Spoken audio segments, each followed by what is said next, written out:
sangat suka bercerita.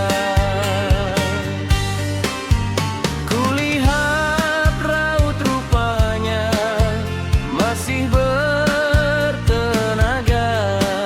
ceria walaupun dah berusia. Dia menyapa, apa cerita? Aku kata sihat sejahtera, kamu bagaimana? Dia menyapa, masih kerja, engkau bagaimana pula?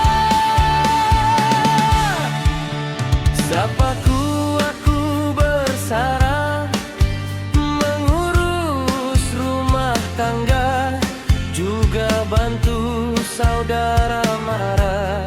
Caraku untuk bertenaga,